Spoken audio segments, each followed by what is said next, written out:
Hey, what's going on, Podcast Nation? It's Jason Harris here, and thank you for joining me on another episode of The Drive. Today I have Andrew with iPacket.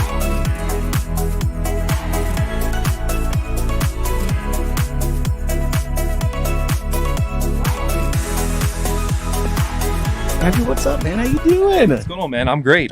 Just enjoying our time out here in Vegas. Dude, I am so glad that we got a chance to connect. You know, I've been a big fan, right, of iPacket for a long time, and it's just like when we had that opportunity to say, like, look, we got to jam about this because, you know, we were talking a little bit about before we kind of got in here, just a lot of the things are going on in the industry, a lot of changes. We're getting back to basics. We got to start selling stuff. So I am super excited to dive into this. But before we kind of dive into this, for everybody out there watching and listening right now who don't know what iPacket is, all right, what was kind of that aha moment for the company that was like, hey, that's a problem and we should go solve it?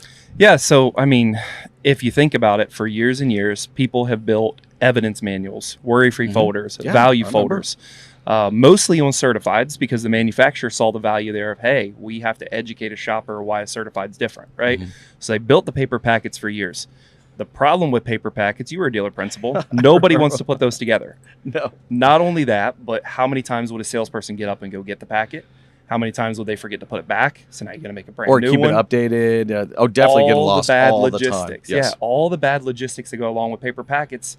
If you put it into a digital format, that solves a lot of the problems. More so, the biggest problem is you can't track paper.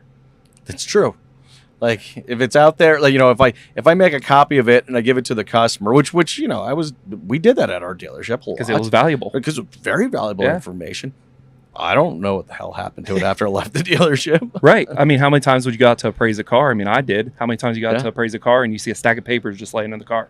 100%. Or you find a business card in ungodly places. So that was kind of that aha moment. Say, okay, look, we got a good. I mean, it's a good paper process. Like it actually. Correct. I mean, it is good. I mean, I can't tell you even, you know, when I first started in the industry, how many cars I sold off of going to go grab that folder. Absolutely. Right. I mean, we had the first dealership I worked at, you know, was a major used car lot, right? So there was 350 cars. So there's no way in hell I was going to know everything about and everything what it is, especially on the, you know, the reconditioning or whatever we got service, right? So it was incredibly important to me from a sales perspective that I could go and grab that folder and, you know, 100% have a educated conversation with the customer about it. Yeah, I mean, when you get a customer sat down and you're at the dealership and you pull one of those paper packets, you have their attention. Yes. You have the opportunity to close them right there on the spot. But what happens when they leave? A lot of the times, the salesperson will let them leave with a business card. Yep. And maybe some pieces of paper, a Carfax, maybe the repair order, maybe the window sticker if they can find it. But you can't track it. No, not at all. Can't track it. Not at all. So you guys took this very paper process. You're like, we're going to digitalize it, but then enhance it. Correct. Right? So okay, kind of walk me through the sales process and kind of, you know, how dealerships are utilizing, you know, iPacket, you know, and what are some of the benefits of it? Yeah, so we say that success with iPacket looks like every customer gets one. Okay. That's the customer on your website that you can't talk to. You have to be able to build value with somebody, transparent, and build that trust. You can't do that with just information on your website. You can, but it's kind of pieced all over the place, right? So having it in one nice centralized location when a customer's hot on a vehicle, nice to have. When they're in store, they sit down just like the paper packet. Guess what? You got the digital format right there. You can walk them right through all the information, and you're never missing info. If it exists, it's in the packet. If it doesn't exist, it's not in there. So what are kind of the key things that need to be in that packet? Yeah, so like the original window sticker, obviously, is one of the no-brainers. It's going to be inside of there. The original brochure for the vehicle. So if you have a 2017 F-150, even if you're a Chevy store, you have a 2017 F-150 brochure. If I'm selling Chevys, I might not know the tow capacity on an F-150. 100% wouldn't know right? So it's already educating your team the more they use it too, which is a benefit, right? You've got the Carfax in there, obviously. Consumers always ask for Carfax anymore. They've done a great job of building that branding for people to ask for it, right? Things about your business and your process, but more so a hidden cost inside of a dealership. And I say hidden cost because it could be a hidden investment. Is their dealership reconditioning process. For sure. So that repair order, that time and safety and quality that they put into their car that some customers don't even know about, Jason. Well, and it's such a key part of that vehicle story. You 100% know, right. It's funny, you know, you can still go out, you know, and go on Auto Trader or any marketplace and just read some of the descriptions on the pre-owned vehicles. They always crack me up. Right? Because, I mean, look, some dealerships, if you're watching, listening, you guys do a great job of doing custom comments, but for the most part, they're usually just copy, paste. But then you see someone who's selling it privately. Right. And it can literally be like a 2017 F-150, 27 F-150 at a dealership, 2 identical trucks, really similar mileage, maybe slightly different color, whatever it is, right? But then you got the private owner. This is when I did the brake job. This is when I did the timing belt. This is when I got the new tires. Like, I mean, they put it all out there for you to see. They build value. Yes. Right? When they come in to try to trade their car in, it's never been in the rain. It's never left the garage. It's a garage cap. I just put brand new tires on it. They're building value because they understand that adds dollars to their trade. Yes. Supposedly, right? And sometimes it does, sometimes it doesn't. But the way that we like to kind of teach dealerships to understand the value behind that is, number one, when you spend that money, it's an investment, right? And when you invest in something, you hope to get a return on that money. If nobody knows about it, you can't get a return on the money they don't know about.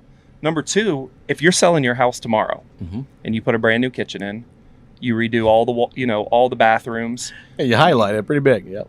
What's the first thing your realtor is going to tell a buyer? Exactly that. Brand new kitchen, brand new appliances, you name it. So why do dealerships not lean on that? I don't know. So there was a study, and I'll probably mess up the numbers here, but it was a study with, I can't remember what publication it was. It was a large publication. They asked consumers and dealerships how transparent they thought they were being in the business. 78% of dealerships said we're being transparent to customers. Okay. It was like 72% of customers said that it wasn't transparent. They didn't feel that way. Right? Correct. Yes. So there's a disconnect of what we and the automotive industry think transparency is versus what an actual consumer, which is our customer, thinks transparency is. Well, it's perception. It's that's what it kind of comes down to, right? Right. It's like, I'll go back to kind of that scenario I was talking about with, the dealer listing and then the private customer listing, by being transparent, like, hey, it's got a new transmission. Okay. But that level of transparency creates trust. Absolutely. And do you find that is, one of the big byproducts is trust? Oh, it 100% is. When you can get somebody to trust you, they can make a decision quicker. And sometimes what's really cool about iPacket is we track when a customer opens it, when you send it directly to them. Yeah. So there's this kind of, all right, let's go down that. So walk, because I think for anybody watching and listening, they may not say, I'm sending this. Like, kind of walk me through like the sales process on how and when someone can send this. Yeah. So, obviously if a consumer is leaving the dealership without buying your vehicle, that would be one way. But for internet leads, for phone ups, it's just a quick way to get the information in their hands and track what they're doing with it. So that paper process, you can't track the paper, right? So you send it to the customer. Number one comes a digital business card right away. Yes. So how many? So I have all my salesperson's information on there. They're not going to talk to a customer and not hand them a paper card. There you go. Most good salespeople. They include a picture of themselves. Absolutely. Maybe a quick little video. So it's a digital business card that tells the story of the vehicle to the shopper. Now, what's cool about that is we alert a salesperson every time the customer opens that packet. Not just getting in an email, and not just getting into a text message. There are a lot of companies that are like, hey, great job. You got a customer open your email. Well, what if Jason clicked it in his pocket? Or what if he clicked it to delete it? It's not a good time to follow up with him if he deletes something. He didn't like something. We only tell a salesperson when a customer actually gets into the packet in the email. It's intentional. Okay. Right? What happens from that is you can tell right away when the customer is inside of it, so you know when to follow up with them. Yes. But more so, it does that initial heat check. So what I mean by that is if I call you after I get one of those alerts, couple minutes, Jason, Andrew over at the dealership, I sent you over information on that vehicle you were looking at today. Did you get a chance to look at it? Yep. If you tell me yes and I got the notification, you trust me. Sure. If you tell me no and I got the notification, I don't have your trust yet. That's a good point. So it gives me an initial heat check right away. But then all that information inside of the packet, think of how important it was to know. We do needs analysis, right? Sure. Sometimes they're not great. No, 100%. We think this is what they want, and this is possibly, and then but there's a lot of assumptions made. Let's 100%. say that. Yes. So what we do is not only track when a customer opens it, Jason, but we show them specifically where the customer spends their time and engagement. Okay, there you go. Now I'm actually kind of getting into the head my consumer, my customer a little bit, because I'm actually seeing, which documents are they really looking at and what time they're spending. 100%. Yeah. So you know exactly where to tailor that conversation, whether it's good or bad. And what I mean by bad is Carfax, for instance. Well, yeah, you can get ahead of the conversation. Like, let's say, I can see this. So, customer opens up 6 times, but every time that they're opening up, they're constantly just going straight back to the Carfax. They're looking at the Carfax. They're spending a lot of time with that particular page. Yeah. And guess what? When I go to look at that Carfax as a salesperson, there's one accident on it. Yep. What do I need to overcome when I pick up the phone? Well, that's the first thing, right? I need to be ready to either answer the question of what happened to that car and kind of let the customer naturally take their own guard down, walk them through like, hey, it's a used car, right? Yes. Have you ever had a shopping cart ding into you in the parking lot? Or have you ever had a fender bender? When you get that fixed, that shows as an accident. Yeah, and honestly, today, $5,000 is a bumper on a car. Correct. It doesn't take much. Yeah, not at all. It could have just been because your kid backed up into a pole or something like that. And that doesn't make it a bad car, and that doesn't make it a bad Carfax. I'm not a Carfax employee, so this is genuine for me to Carfax people here that love them. I hate when people say that's a bad Carfax. A bad Carfax is one that lies. That's true. There is actually no bad Carfax. It's actually telling the truth. That's why it's there. 100%. I bought an Audi. And it on the Carfax had a police report on it. Yeah. Right. And I think any consumer that. Well, somebody had sideswiped it. All right, and a police report had to be created. That was it. That was it. Yeah. The car wasn't even in motion. Yeah. Somebody else hit it, but a police report was generated on it. But it also probably got fixed properly by the right people. And sometimes those cars are owned 2, 3, 4 times after that accident happened. Yes. So why should a consumer look at an accident as a negative thing? No, I think it's just about the transparency of it. It's about the transparency and, again, that perception. Sometimes I'd even question. Sometimes every single car out there is never... really? I don't know, man. Right, because we drive cars and we know what we do. 100%. So we have to get the customer to let their guard down. And when they let their guard down and they can trust you, they can make a decision on your product at your dealership quicker. So it's really the ultimate trust-building packet of information that's digital across all realms. Well, and I think it's amazing you guys are able to have this monster library of brochures to go along with it, right? Just because, who gets a brochure for a 2015 Ford Flex? iPacket does. But that's cool though. It's just to be able to say, okay, hey, this is what the car was new. These were the specs on it. Because again, even as a salesperson, this is what I think as a salesperson, it increases my level of confidence. 100%. All right, I can go in knowing that, hey, this was an SEL package with a panel roof. Yes. All right, and I can talk to what was that package, and then when they come back and say, yeah, but we're looking at this other one, well, which model was that? Which trim was it? Because they don't offer a panorama roof in that car. Exactly. Right? Not only that, but if you think about, we'll get a little bit more advanced here. We've been talking about just sending a customer a packet. Let's talk about a phone up. Okay, let's do They that. happen in the dealership all the time. All the time. Okay? A lot of BDCs, unfortunately, are phone robots. Sure. Meaning they've never sold cars before. And they're just there to try to set an appointment. And sometimes they can be totally off-site. 100%. So let's say a customer calls in about a car and you have iPacket. Okay. Well, let's play that you don't have iPacket first. So the customer calls in about a car. We'll use the 2017 Ford F-150. It just always comes to my brain. So customer calls in about the car. Let's say you're the customer. You call in. I'm like, hey, Jason, I'd love to answer questions about that Ford F-150. What kind of questions do you have for me? Well, consumer is normally going to ask you something, right? A lot of the times, what's the go-to line if they don't know the answer as a BDC rep? What do they say? I don't know. Not only that, I hope they don't say I don't know. Because that kills the conversation right away. I audit a lot of conversations.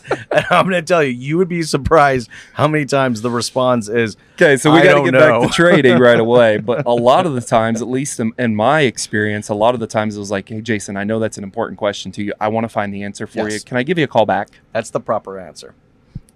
But it's not a good answer still, because what happens when I go to call you back? Well, I don't know if you're available. I mean, honestly, who answers their phone these days? Correct. Anyways, You don't answer. You gave me an opportunity while I was on the phone with you right then. You wanted me to build your trust, just like we talked about, while we were on the phone. Yeah, by this time, I probably already called another dealership. 100%. You've already moved on. You gave me that opportunity. I dropped the ball. Yep. So we start playing phone tag. We go back and forth, right? I missed an opportunity. How about if you had iPacket, right? You have all that information right at your fingertips. So you ask me a question. I start answering these questions. Hey, does it tell me about the Carfax. Boom, boom, boom, boom. Hey, does it have a panorama roof on it? Look at the window sticker. Yeah, it has panorama roof. It has the navigation system. It has 20-inch alloy wheels on it. I'm building value, right? And then I say, hey, Jason, the reason I'm able to answer these questions so quickly and efficiently is I have a full history and reconditioning report on this car right in front of me. While we're on the phone, can I share it with you so we can look at this together? There you go.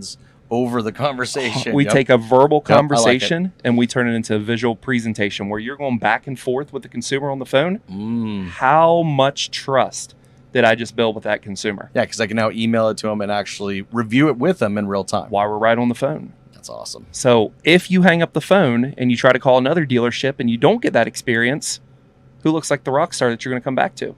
Yeah, it's not one of those, hey, let me go find out and I'll call you back scenarios. Correct. You're answering all the questions, and we teach them this, right? Answer 2 or 3 questions for them and then transition it over to, hey, the reason I can answer this is because I have it right in front of me. Well, full transparency. And while we're on the phone, and trust let's go over it. Yeah. Let's go over it. So we do that visual presentation. You're looking at it on your end. I'm showing you things on my end. It becomes very easy to set that appointment. Very easy. Oh, yes. Well, because to your point, we've created that trust.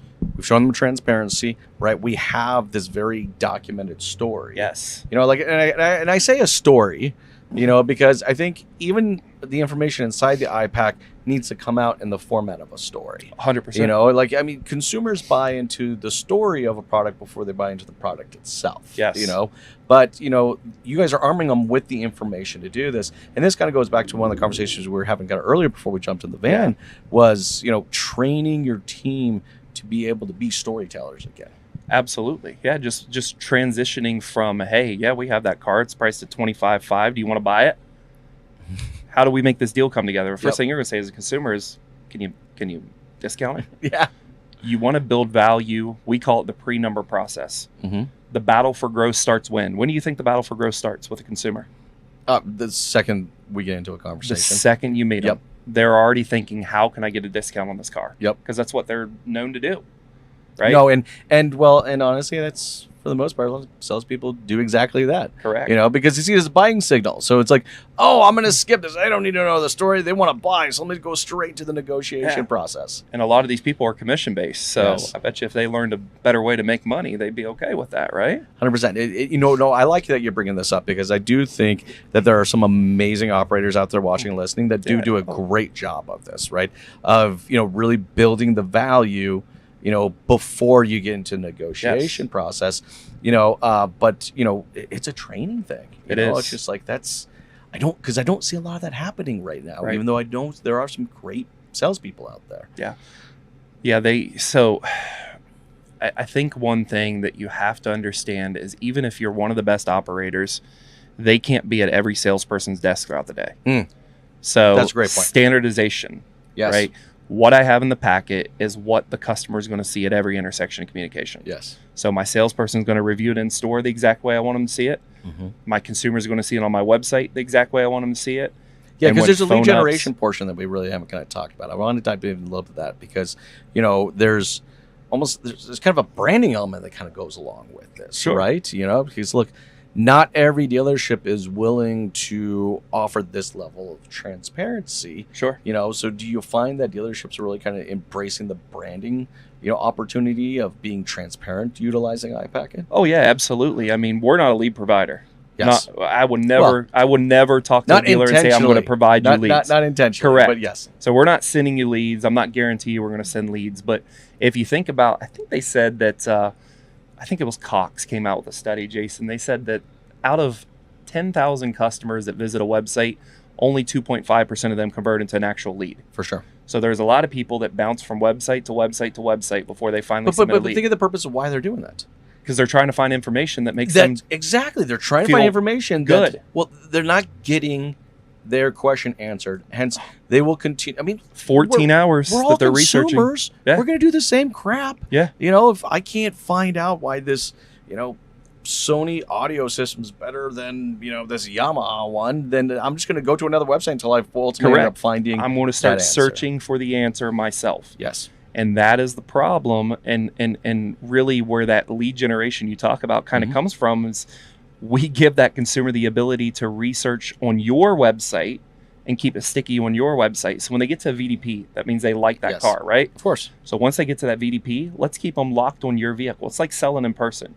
You would always tell your salespeople, at least my manager did, I'm sure you did too, land them on a car, land them on a car, land them on a car, right? If they're in person. Yes. Once they love that car, they test drive it, don't go show them other cars. Keep them locked on that one. Think about a website. Customers, when they get on the VDP and they're looking for that information, they can't find it, they jump off. Of course. They go, they start searching other websites, manufacturer websites, third-party websites. They're going all over the place to find it. What if they could just find it on your website? 100%. Well, not only can they find it on your website, but they're going to also get and understand reasons like, why am I asking $25,000? Right. Do you know what I mean? Yeah.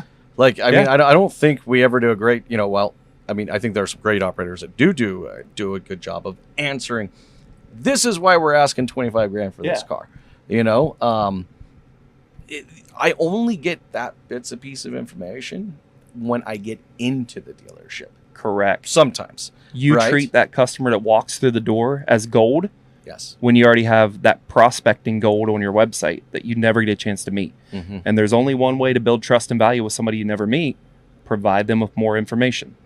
100%. Right? So having iPacket on your website is almost like having a closer on your website 24/7. I don't have a salesperson work on my website. No. I might have a chat. It's probably a robot. They can't answer questions, right? Let the consumer do all the research on your website and your process, right? We've been talking a lot about what just we put in the packets.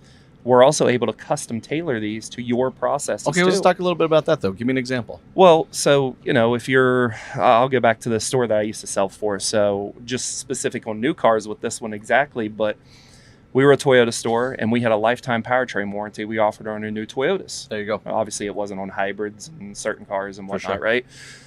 We competed with a dealer probably 7 miles from us. That was another Toyota store. Anytime a customer came in, what was the first thing we talked to them about on new cars? Hey, we offer a lifetime powertrain warranty. A unique proposition. So everybody has their own uniqueness. And it's not the cookies in the showroom. No. It's not the coffee. Coffee never tastes good. It's not the comfy chairs like this.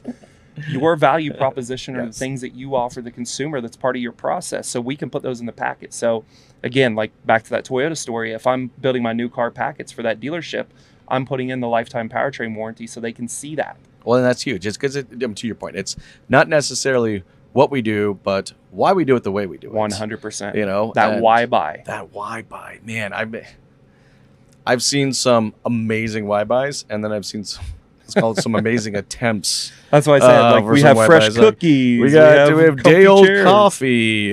We have Wi-Fi. That is not going to close a customer on a sale at all. But that's what they put in their why buys. But when you come in the store, there's a completely different story about their why buy. Yes. Right? Hey, we offer that lifetime powertrain warranty. We'll give you a service loaner if you buy a brand new car with us. We have custom concierge that'll pick up your car if you can't get into the deal. Like, they build that emotional and exceptional value when that shopper's there. But again, that person that's researching online that you don't have a chance to meet and talk to yet, you don't have a good way of conveying it to them. They might have it on their website, but a website's like a puzzle. Oh, it's all over the place. I mean, it's sensory overload, right? It's there for like SEO and SEM and all that stuff, and we want customers to see it, so we put it there, but it's here, it's there, it's there, it's here, it's there. Why not give it to them in one nice, neat package? Yeah, right, I mean, on their VDP, you're getting the story. Yeah, we're not only getting the story of the vehicle really, really, really nailed down, but now we have the opportunity in a place to also share the story of our dealership and ultimately why do business with us. Bingo.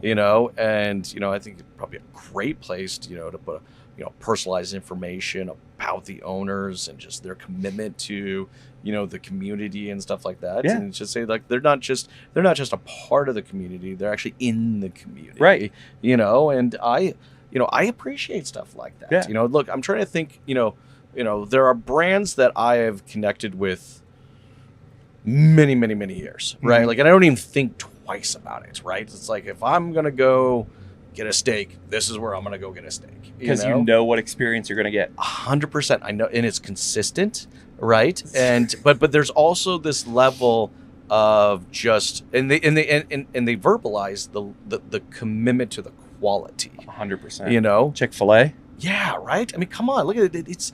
That's an amazing experience. I use that all the time. I used it 3 or 4 years ago. I was sitting down at a fixed ops show, talking to him about the value of showing the RO and then just the different pieces of iPacket. And I brought up the Chick-fil-A story. I said, when you go to Chick-fil-A in bigger cities, now I'm in West Virginia, so it doesn't ever get too crazy for me. But you go to Chick-fil-A in bigger cities, they have lines like out in the middle of the road. Down a couple blocks. But you know that once you get up to the window, it's going to move fast, number one. It's going to move way faster than if you went to McDonald's and had that line, right? Yep. You're also going to pay more for the food at Chick-fil-A, but the food tastes better, and you know the experience you're going to get. You're going to get you say thank you. What are you going to hear from that person? Thank you back. No, they're going to say, my pleasure. My pleasure, that's right. My pleasure. The man, yes, sir. Yes, ma'am. You get that experience. And I'm an Apple user. You use Apple? 100%. iPhone? Okay. So I'll go back to my cell phone days. Sold cell phones. You did too. Yep. When a consumer walked in to buy a phone, they will walk in, they say, all right, I'm looking for the new Samsung S7, whatever, right? Sure. First question out of their mouth to me typically after I show them the phone was, how much does it cost? Immediately. Of course. If we walk into an Apple store, an AT&T store, and you're an Apple guy, do you ask them how much the phone costs, or do you just buy it? I just need a new one. I just need the new iPhone. Yes. Put it on my plan, whatever, right? I want it. I know the experience I'm getting. I know the product I'm getting is superior because they've done a dang good job. I was going to say another word, but I don't know if we can do that here. It's automotive. We've done a dang good job. 4-letter words. Yeah, we've done a dang good job of making sure that consumer, Apple, making sure that consumer knows the quality that they're going to get, not only out of the phone, but the whole experience. Well, it's setting those expectations, and I appreciate the fact that you bring up the experience, because, I think in our industry, like if it's a big problem, it's affecting the experience, we fix it. Right. We know it. Right. Right. There's no parking. Well, okay, if they're going to come and buy a car from us, we're going to need parking spaces. Right. It's an obvious one, right? But it's not the big things that make an amazing experience. No. Right? It is the little things that add up. But also it's when those little things happen. The first impression is so insanely critical. I think it's more critical now than anyways. I like to get your take though. No, I mean, you're 100% right. I mean, we talked about it a minute ago that battle for growth starts the second you shake the customer's hand. 100%. So I'll go back to the dealer group that invented us. We were invented by a dealer group. I talked about that earlier. When they meet a customer for the first time at that dealership, they're a one-price dealership. They don't go right into pitching the product right away. They go into explaining what one price means. Hey, Jason, Andrew, pleasure to meet you. Have you ever done business here at Astorg Auto? Yep. You say no. Okay, let me tell you a little bit about us. We're a one-price dealership. What that means is I'm non-commission based, so I'm here to sell you a vehicle that you love. I'm not trying to sell you a vehicle that makes me more money. Sure. And nobody deserves to pay less for that car than you. So they walk them through what one price means before they even start talking about the product, because that's important. That's the little things that start to add up. Well, and that's one price can be kind of intimidating. It can be intimidating, but it's actually a really good thing. It is at Astorg, I promise. Well, no, that's what I'm saying. There are dealerships that have made real commitment. I'm one price. There's some that have so some that just used it as a marketing strategy. Correct. Now let's talk about marketing from the perspective of iPacket, because I don't know about you, but I'm listening to this and I'm looking at what this is, and it's like, I would be including this as a part of my core marketing message. Yes. Do you find that some of the dealerships are doing this, and how they benefit from that? Yeah. So actually, we actually shoot like this little, I think it's like 30-second reel, like explaining what iPacket is to consumer. We don't have a whole lot of people that use this, and I don't know why. I guess maybe they've moved away from like advertising in this manner, or maybe they just don't understand the value that goes behind it. But we can put their dealership name at the end of it to say, like, come shop at, Rohrman, up in like Chicago area, right? Come shop at your local Rohrman dealer and ask for an iPacket today. So just kind of like Carfax has done, like branding, the consumer to look at one before they buy a car. We're trying to get the consumers to understand that. Well, because that's how I want to shop. Yeah. I want to shop at an iPacket store. And inside the iPacket, we also have I want to know that I'm going to get this very transparent. Yes. All right, book. Like so let's even talk a little bit about like after the sale. Yeah. All right. So this is one thing, and funny enough, it actually you're going where I think you're going. That's just good. Recently happened to me. So like I had my 2017 Nissan Armada. Yeah. I was like, I think it's time we should start looking at something else. And I'm like, great, let's do it. Yep. You know what? I don't even bloody remember what the hell I paid for that car. Let me see if I could go find. Dude, I am telling you, going here because nobody thinks about this. 3 days to find the original documentation. Yes. And for a moment there, I swear that it was totally lost. And I was like, I don't even know what bank I even had the bloody thing financed. Anyways. You know where I'm going with this? I'll let you talk. I do. So, and I promise you guys, I did not tee him up for this. It's just, he understands the value that goes into this. So yeah. So if you send a packet to a customer, it's always live. Yes. Even when the car sells, that packet stays live. And we do that for a couple reasons. Number one, nothing more frustrating to a customer than if I send you a packet and I send 10 other people a packet on that car. It sells, you click on it, it says this car is sold. Yep. That sucks. Big right? time. You're never going to hear from that customer again unless they really want another car from you. But if you keep them hot on that car and they finally call in, or the salesperson gets a notification and does their job and follows up and connects with the customer, I can now switch them to another car. So we keep it live. But also, like you said, we keep it live for the reason of that's now your sold information. Yeah. Because you remember now, okay, this is what I paid for it. And I remember Andrew showed me a lot of really valuable stuff in here. Right. So when I go to trade this car in, I can use this as leverage, right? Well, again, we keep those packets live so the salesperson now gets alerted too. Have you talked to your salesperson since they sold you the car? No. So actually, I like this because this is if this was an iPacket dealership, all right. Here I am 5 so years later, all right. Salesperson's done a bad job of following up. And I've never even heard from the guy. Yeah. Hell, I couldn't even tell you who the hell the person was. I don't remember. But yeah. So hypothetically, if I went to go back and I open it up, I get an alert if I was your salesperson. So I would see Jason Harris open a packet on, we'll say the 2017 Ford F-150 again. Yeah. And then I'm like, Jason Harris, 2017 Ford F-150. So I look at my CRM where everybody should live, right? I see that I sold you 5 years ago. Well, guess what? I'm going to call Jason Harris and say, hey, Jason, Andrew over the dealership. Hey, I remember I sold you a 2017 Ford F-150 5 years ago. I know I've done a really bad job of staying in touch, but I got a customer that's looking for one of those. Do you still own that thing? Well, your timing couldn't be any better. Now I have a chance to take a customer that I could have lost and turn them back into a sale again. See, I think it's huge. So we try to keep that level of engagement not only from the time that you meet the customer, but forever with that salesperson and that customer. So keep them branded, right? Yep. We do price change alerts on them. I mean, think of how many times you change the price of a car. You're working a customer. You don't know that the price change happened. That could be the make or break point, right? So we get notification of that. Well, we send a packet out to the customer via email. So it's unsolicited. It's not a text message. We don't do it via text because you get spammed, right? Unsolicited, has the salesperson's information in it. It looks like it's comes directly from me telling you the price of the car has changed. Now, in that email, we do not tell you how much the price of the car has changed. Why? Why would we do that? I don't know. Why would you do it? Because if I put in there, hey, Jason, it's Andrew over the dealership, the price of this car changed $200. Would you click on it? No. But so now you get an opportunity to make another You have to click on the packet to open it to see what the price change is. When you do that, I get alerted. Perfect. So we're always looking for ways to keep that salesperson that initially started that conversation connected to that shopper. And it just ultimately ends up creating just a better experience. It really does, right? Because like when I think about, when I'm buying something big, a house, a boat, a car, ATV, whatever, there's like literally times that I dedicate to get into it because I'm not going to do it all the bloody time. Correct. Right? It's not going to consume your whole day. It's not going to consume my whole day. But okay, so the day's done, finished with dinner, I put the kids to bed. Now I got myself the 30 minutes. Yep. Right? So then I can go do it. But to be able to get that real-time notification, right, and maybe connect and get back into a conversation. Shoot a quick text. This is the time I allocated for this. So absolutely, thanks for calling me. It's the perfect opportunity to connect with a shopper. I mean, CRMs, call them what they are. They track tasks. We track consumer interaction. Yes, behavior. There's a big difference there, right? CRMs will tell you best time to call a customer is 12, 3, and 6. again, that situation, you're eating dinner at 6 o'clock, I call you, you're not answering the phone. No, because it's. But if I see you open it at 7:23, I give you 2 to 3 minutes. I pick up the phone. Hey, Jason, Andrew over the dealership. I sent you over information on that car the other day. You said you're going to talk to your wife about it.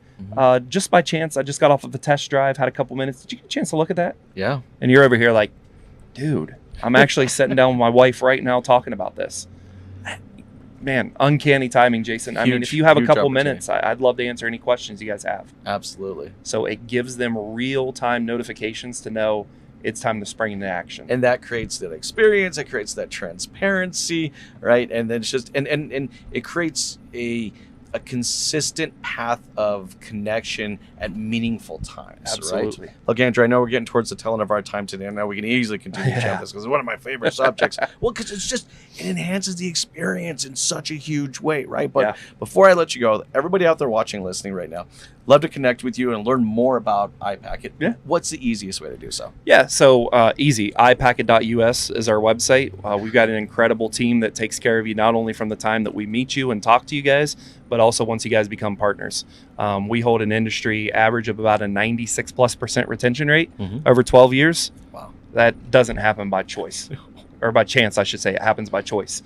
We have exceptional customer support from the time we meet you to the time that you ever decide to fire us, but it really doesn't happen. So because it's such an amazing part of the experience. Guys, if you're watching, listening, and you're looking to step up your game in the experience, you got to reach out to the guys at iPacket, especially say hi to Andrew for me. Thank you, everyone, for watching. You guys have an amazing day.